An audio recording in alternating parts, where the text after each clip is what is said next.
This is the Artist Entrepreneur Podcast. We are your hosts, Amanda Ritchie, Noah Dock, and me, Carrie Wee. We're three artists brought together by the love of circus and dance. Amanda from the world of Cirque du Soleil as an aerial soloist. Noah, our academic, and me from the commercial dance world. This is one of the greatest jobs in the world, but it comes with uncertainty. Each episode contains insight on how to pursue art-based businesses. We'll have a variety of guests and have lively weekly Discord. Tune in every week to hear our perspectives on the minefield that is the artist's way of life.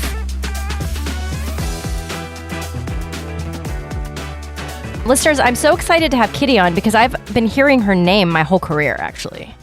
We're in LA at the same time I started dancing the year 2000, and I had like a 20-year career. I've never worked with you, Kitty, but I've heard of you from so many different ways. You're a choreographer, LA-based choreographer, and you're working with Dance Camera West right now, correct? Yes. Yes. If you would introduce yourself, a little bit about your career, a little bit about where you come from, and then we'll jump into how your artist entrepreneurship is going. I'm Kitty McNamee, and I am, I think most of all, I would say that I'm a collaborator. I am a choreographer, I'm a director, I had a dance company in LA for many years called Hysterica Dance Company, which was amazing and one of the best experiences of my life. And I've recently started LA Pops Up, which is a dance on film platform. And we're taking like personal projects from people who dance for me, starting with that group like Ryan Heffington, Nina McNeely, Dina Thompson, their personal film projects, and then packaging them together and taking them out to the world. And now we started with them. They're like the inaugural folks. And now we are adding films from everybody in LA who's making this beautiful work. Well, just those names that you spouted off right there, are you like the mom of all of those guys?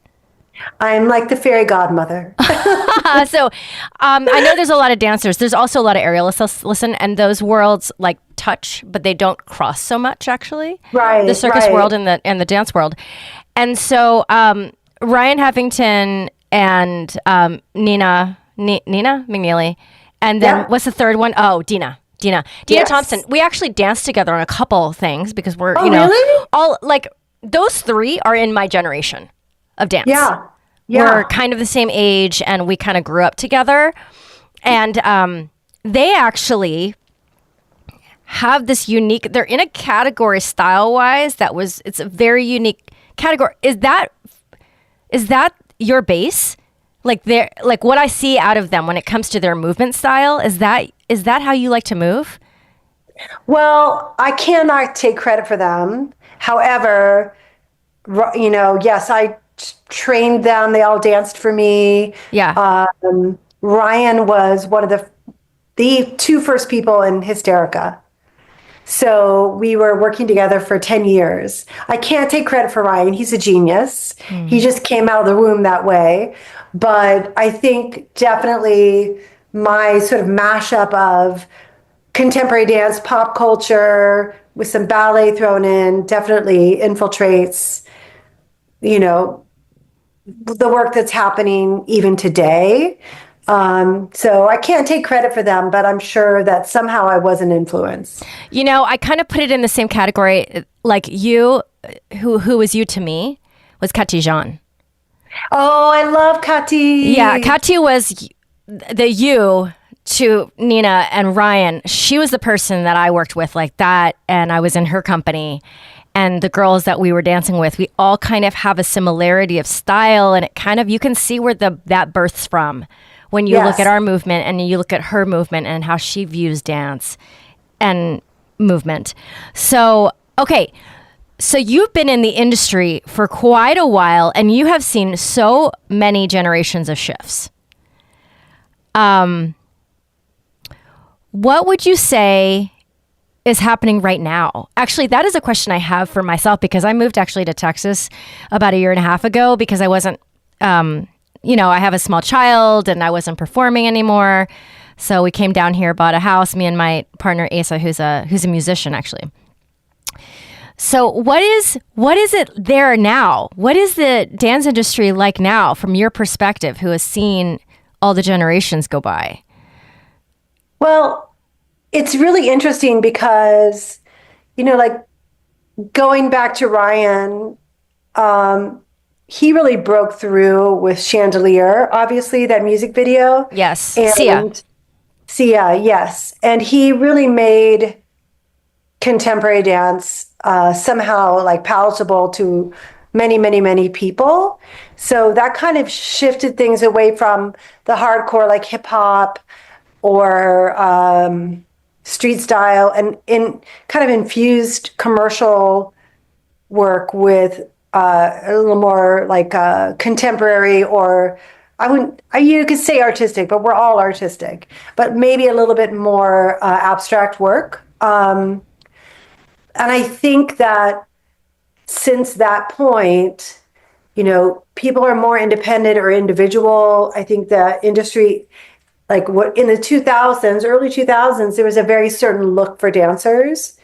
And I think that that's expanded in a really incredible way. So you don't have to look like a pussycat doll. Yes. You don't have to be, as a woman, you don't have to be this delicious little object. You can be the subject, and you can be the person who's putting your idea forward, and you can look like the world looks.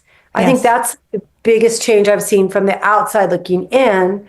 I think also like social media really changed things, because during the pandemic and then after, people were just doing everything on their own. Mm-hmm. And it was much more isolated and separate. Even like if you see all the TikToks and everything, it's just a single figure, single person, or maybe a couple of people standing in a room. And now I think people are getting antsy, and it's kind of exploding again into a bigger, more of a collective energy, I think.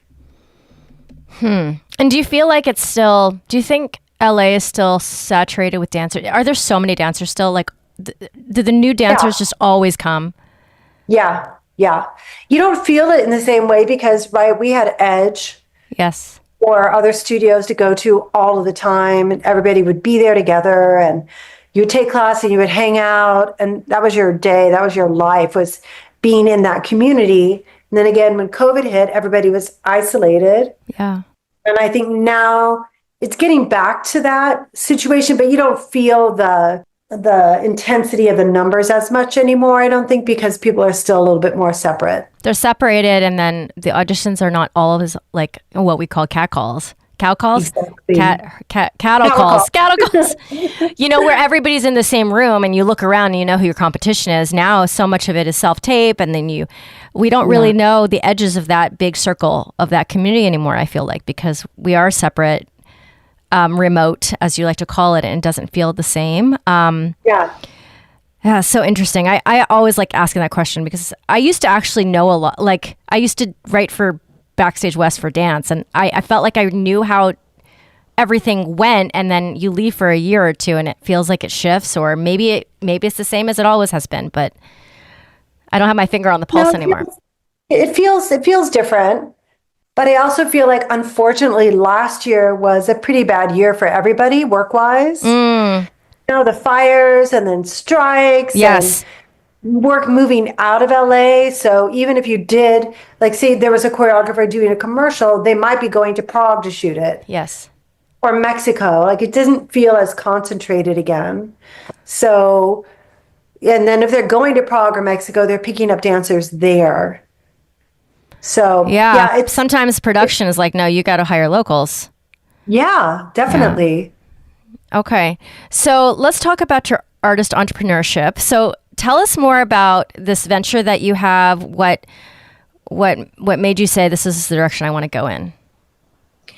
Well, one of the things I do in addition to choreography jobs is I started making dance films, and I did it to have kind of what I had with Hysterica Dance Company, to have an outlet where I really had control, and I wasn't doing it for a gig. I could do what I wanted, how I wanted, cast who I wanted. so I started making films, and I made a few short dance films. And then I decided to do a documentary because I love dancers and I love creative people. And I wanted to sort of show the rest of the world what that life is like. And I taught myself, I'm still teaching myself how to do it. And one thing I encountered was people who would say to me things like, well, you're not a filmmaker, or you're not a director, or you can't make a documentary. It was really frustrating and really painful because I thought, well, why not? Why can't I be a filmmaker? Like, am I supposed to have come from a film school and have a pedigree? And like, when you do a dance company, I'm directing everything there and choreographing. Like, why not? So I saw other people like Ryan and Nina and other people, Tony Testa, making these films, which would go out to festivals and they would go make the rounds for 6 months or 9 months, and then they just sit on a shelf. And I thought, my God, there's like so much beautiful creative work. Why not sort of package them and get them out so the rest of the world can see what LA does, like independently? Because I think people all over the world, especially on the East Coast, feel like LA's commercial dancers and they're not real dancers and they're not creative. They're just making a buck. And it's just so not true. So I decided to make, sometimes I get these crazy ideas, right?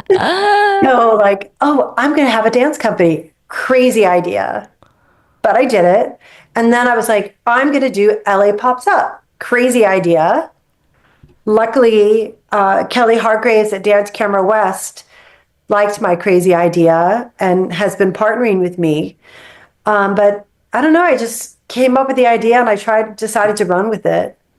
Okay, so this is a platform that people can visit a website. Yeah. And walk me through it. What are they going to find there? So what the platform does is, okay, so a good example is Dance Camera West brings films from all over the world to LA and then puts together programs where people can see what's happening in the world dance-wise, dance film-wise. Our platform is people from LA, it's the opposite, the inverse, those films going out to the world. So the first year I selected, from people I knew, like a small roster of films. That first year was last year. So Got it. It's all very new. Yeah. And then Dance Camera West wanted to open it up to submissions. So after that first year, we opened it up for submissions, and people can submit their films to be considered for this platform. So the website, if you go there, it'll tell you like who I am, who Kelly is, what we're doing. Like we're collaborating, we're curating, and then also kind of like what recent things are happening, like the most recent Dance Camera West screening in January, upcoming screenings. There's a whole page for the filmmakers, their voices. So it's called Meet the Makers. So you can go there and see Dina talk about the process of making her film. Okay. Or like behind the scenes from Tony Testa and Wade Robeson on their last film. So that's my favorite page. Yeah. Because the filmmakers make what they want. They send it to me. I don't do anything. I just pop it up there.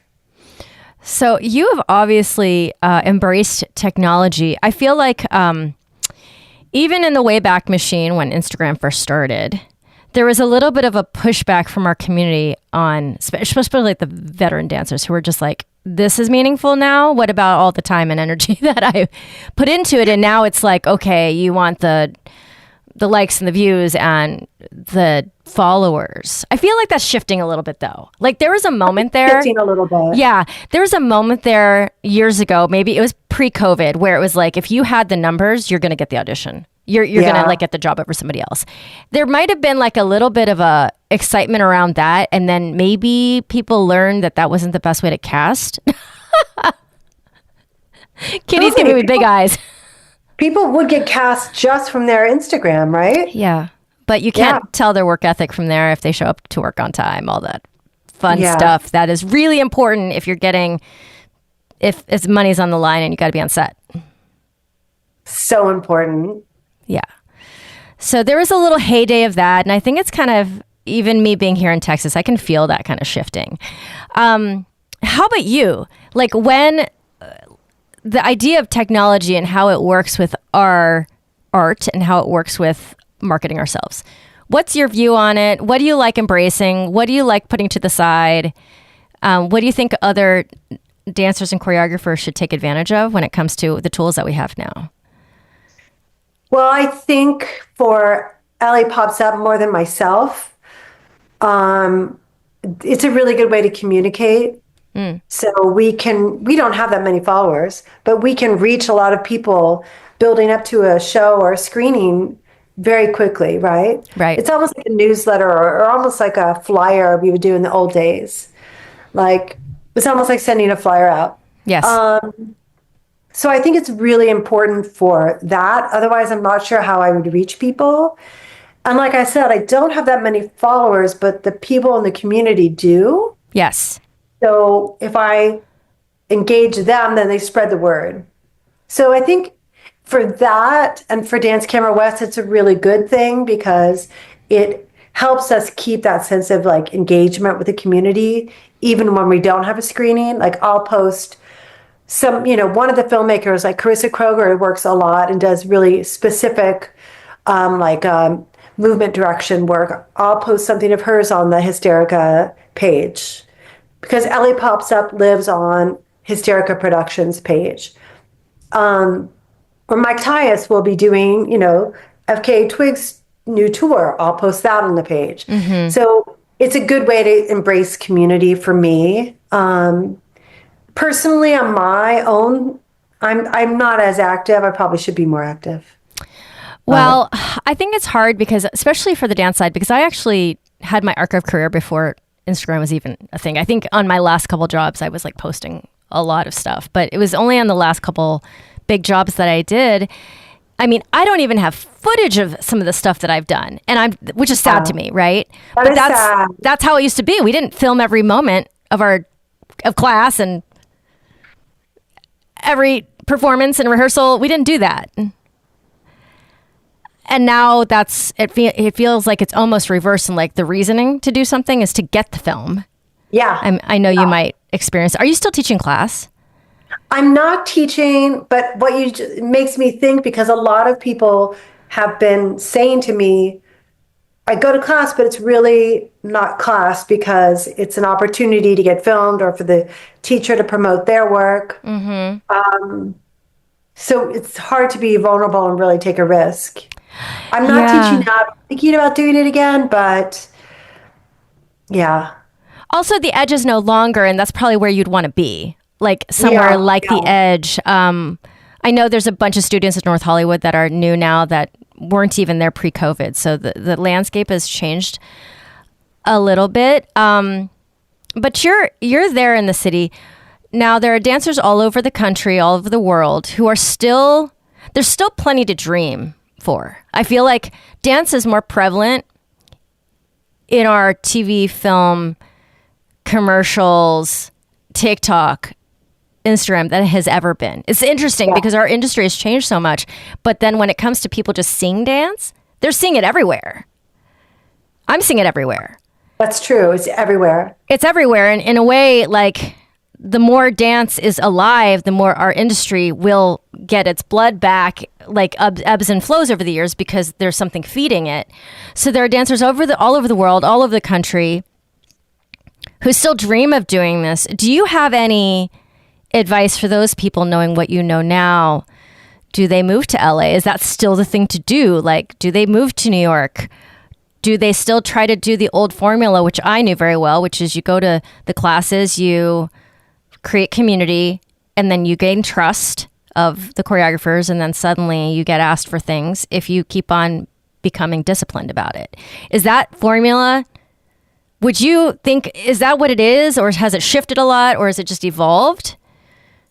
I think it's the same, but it's evolved and evolving. Okay. I mean, I would say LA or New York. I think with the feedback that I hear from New York people is that it's more segmented.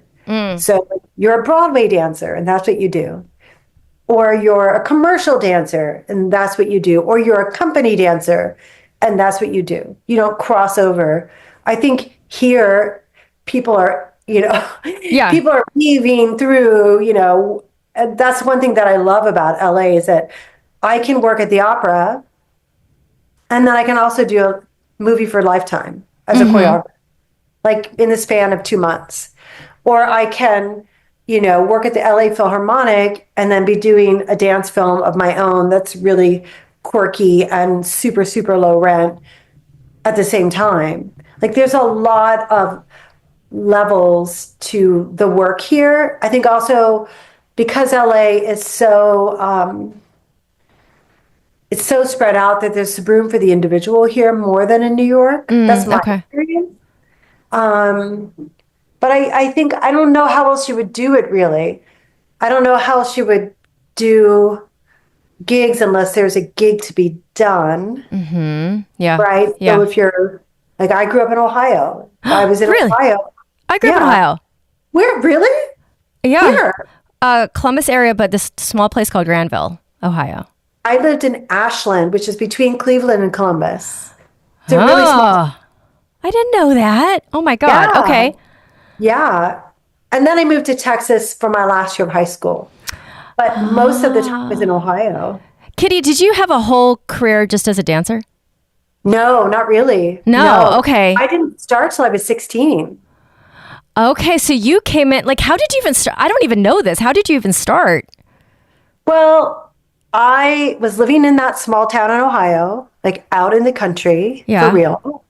And, I would watch like movie musicals and stuff, and I loved them. But then, like, the Joffrey 2 came through my town, and somehow I ended up at that show. Like, nobody in my family is in the arts. And I saw that, and I was like, that's it. That's what I want to do. But the only thing I could do was like, there was a woman named Helen Kaczynski who was a teacher in my town. There was one. She taught out of her garage. Wow. She was awesome. She was so inspiring. Like she had had a career in Chicago. She got married, she had kids, and she moved back to Ashland. And I was 16. My junior year of high school, I got on the drill team. I was in heaven. That's awesome. It was like the Rockettes. I was Yeah. living my best life. It was amazing.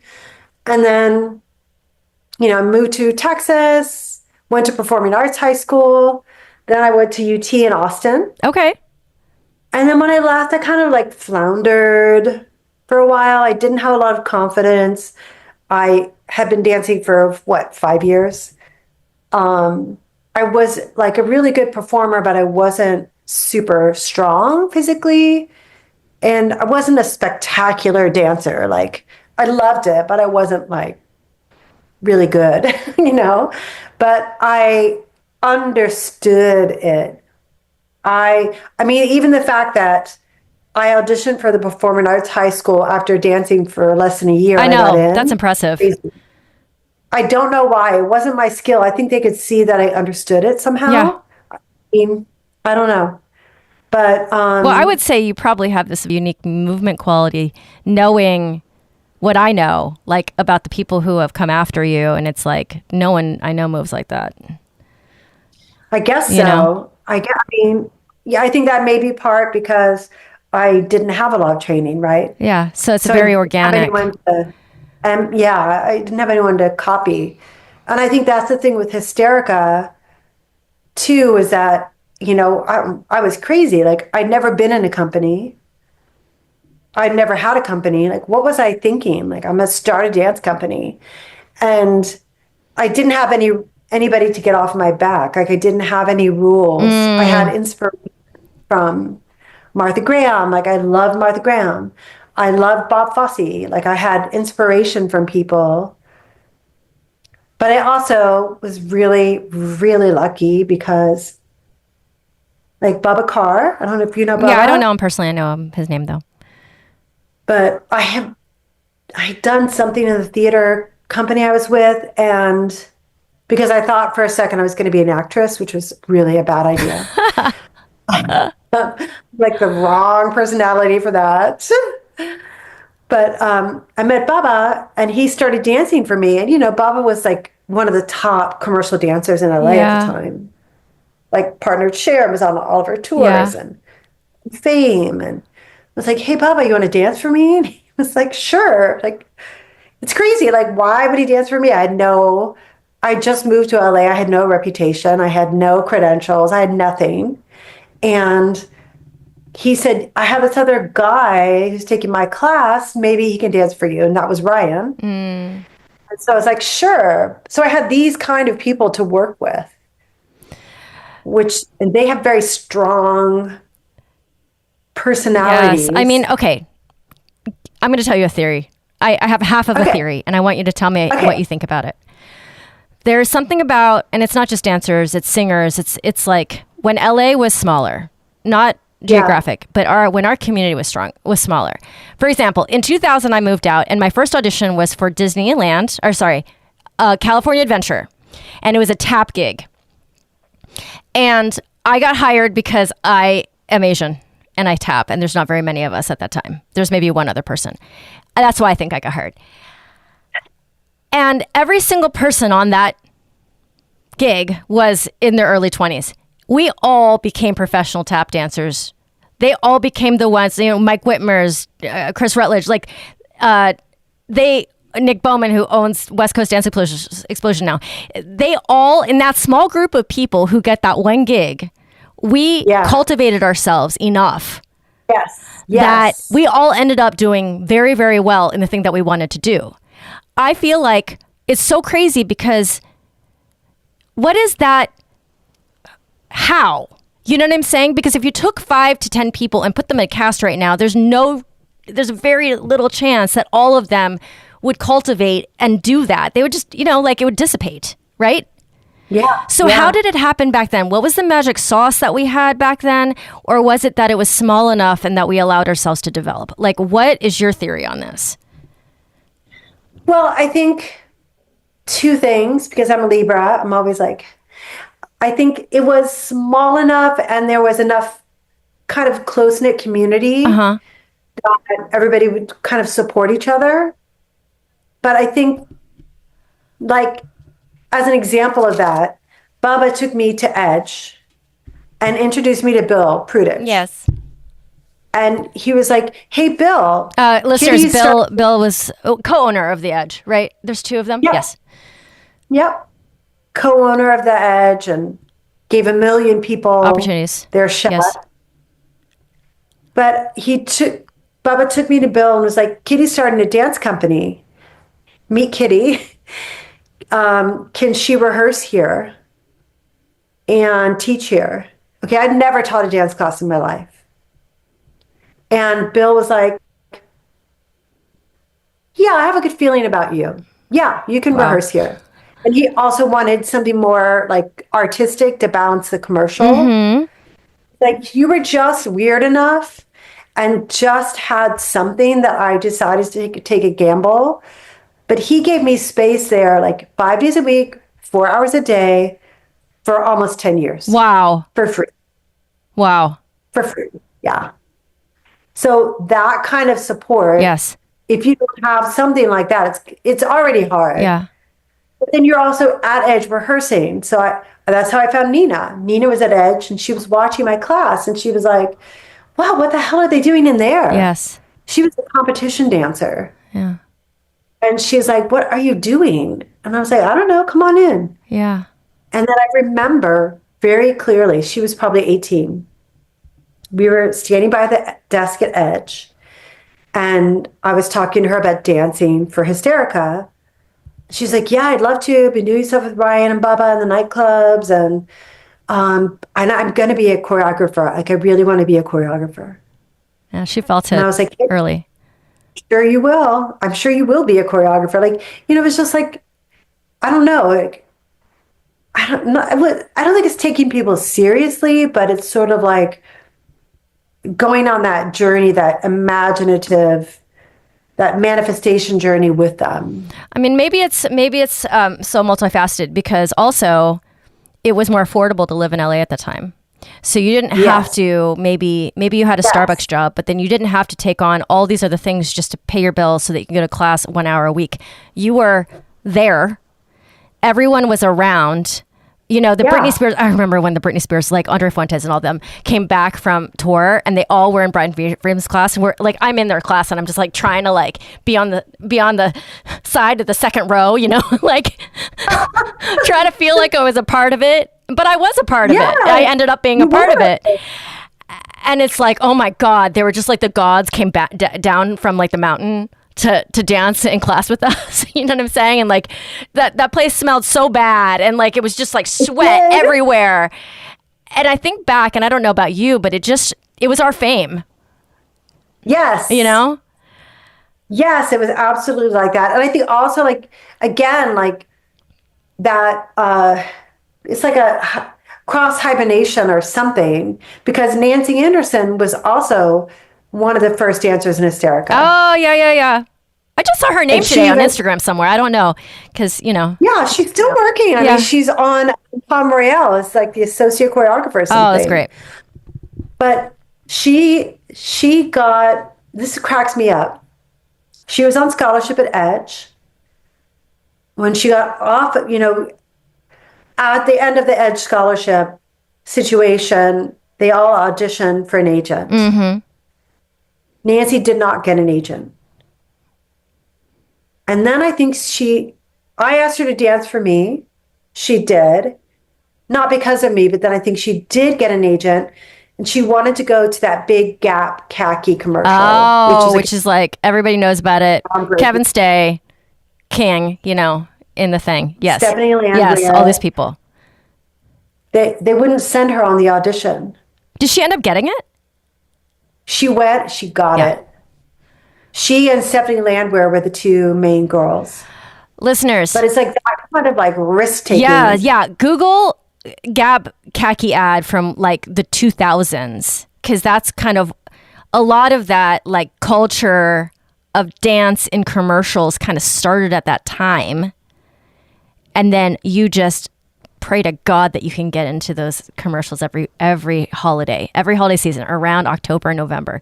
You're like, Old Navy, come through. You know what I'm saying? I got real close on a couple and I was like, oh my God. Oh my God, Kitty, I could talk to you forever. Like I don't get to talk to people from my, you know, just that generation, there's a couple, there's like 2 or 3 overlapping generations of dancers who had it in a very specific way, and it's changed forever now because it's exploded. It's worldwide, it's remote. We are all seeing everything, and it's no longer analog, I guess is the word to use. But yeah, how about for choreographers and filmmakers? What is your advice to them when it comes to getting seen, getting their stuff out there? Because marketing is the problem. I feel like it's always a marketing problem. Yeah, and I think it's this, what I'm gonna say, I think holds true for dancers also. Like, just make the work, do it, make the work, even if it's short. If you're going to be a choreographer, you know, choreograph small bits and get it out there on Instagram or anywhere you can, and just practice your skills. The way I did with Hysterica with stage, the way people are doing it now, like Robbie Blue, he was doing a whole bunch of stuff just on his own, going in the studio, making stuff, filming class, you know, training himself in essence on choreography and choreography for the camera. Just do it, make it, and then build your community. I think those are the only things you can do. And then, because also it's luck, it's chance, there's so many factors. Yeah. Right now I'm looking for LA Pops Up. I look at all of these dance films. There's so much talent out there. It's crazy. So much. Are you talking about Robbie, the Cat's Eye choreographer? Yeah.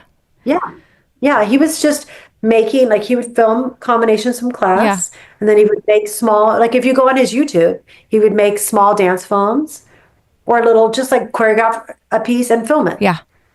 Just, I think somebody stumbled across it and was like, wow, this guy's got it. Yeah. And, one thing led to another. So I don't think anyone can see that you can do it unless they can actually see it. Yeah. You have to show them what they want to see, right? Because if they can't see it, they don't have the imagination.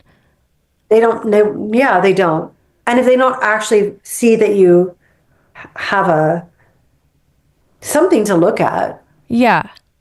And I feel like they can't read your mind. right. And I feel like some of the styles that you're talking about, like the guy who did Cat's Eye denim ad for Gap, there's another dance company, which I'm losing the name of right now, but they're all in pedestrian clothing and the movement is so specific and it's gorgeous. Like this company. Do you know who I'm talking about?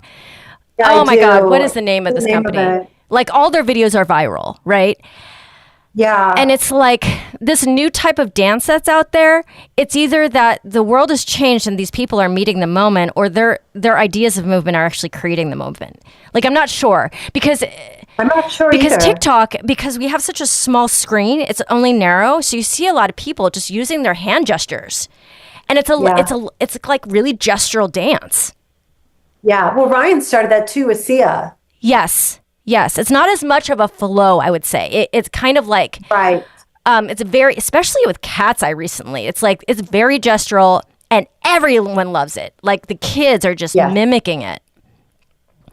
I joke all the time that if I was in this era, I would not have made it because I don't dance like, or maybe I would have started dancing like that. Might have. Maybe. I don't know. Well, I think too, like when I got to LA, there was a lot of hip hop going on. Yeah. I was not a hip hop person. I was not a commercial person. I came from like a modern dance fascination, right? So the odds of me getting any work with that kind of background and also not being that great were very low. But in my case, that worked for me because I never would have done what I did if I was looking. You like found a niche and then niche down into it. Me, I was a generalist and I did my best to do everything good enough so that I could just like, there's a lot of ensemble work. And if you can do something good enough and you fit the size and you fit the height and you have great relationships with choreographers, they trust you on set, you end up with getting work that way. And then there's Kitty, who's obviously just so niche down into it that it ends up being really, really successful. Anyways, I don't know where this conversation is going anymore. I just know that dancers, aerialists too, we have a lot of young aerialists listen to this. And I think that it serves them too, the circus world. So many circus people don't have a dance at all education, which is interesting. Yeah. Because if you think about it, you kind of need to, because you're a physical body and you're doing all these shapes and you need to kind of know stuff. So, if you're out there, like maybe spread your wings a little bit, even if it's just digitally and you're like looking at people's stuff, you're maybe find other people to watch. Kitty has this platform. I'm going to put it in the show notes so you guys can kind of look at what we're talking about with this type of movement quality. But Kitty, I love having you on. I should have you on again when I have my co-hosts because they're dancers too, and they would totally geek out on you. Okay. Noah Dock, one of my co-hosts, he's a dancer aerialist, but he was like trained in that Terry Beeman world. Oh yeah. When Terry used to be at Hollywood Aerial Arts, and he grew up with that. And then Amanda Ritchie, the other co-host I have, she was like got thrown into Cirque du Soleil like at a pretty young, 20, 21. And then soloed at like soloists for years and years and years. Yeah. So I'm kind of the commercial dancer of us. They're kind of they split the line a little bit differently. But I really appreciate you coming on and carving out your time. I'm going to put all this info in the show notes. And then, listeners, you can go and check out LA Pops Up and then also Dance Camera West. Thank you. Yeah. Where else can they find you, Kitty? Well, they could go to kittymcnamee.com. Okay, wonderful. I love that. It's easy. And or on Instagram at Hysterica Prods. is the Instagram for LA Pop Sun. Thank you so much for tuning in. You can find Amanda Ritchie at Grounded in Flight on Instagram and at Noah Doc on Instagram, as well as Red Flags app. And me, Carrie Wee, you can find at wrapyourheadaroundsilks.com. Thank you so much for being here. We appreciate you. We have so much more coming at you, including guests that are in this art world, that are blazing their way through new businesses, and just more banter from us. Thank you for listening. This is The Artist Entrepreneur.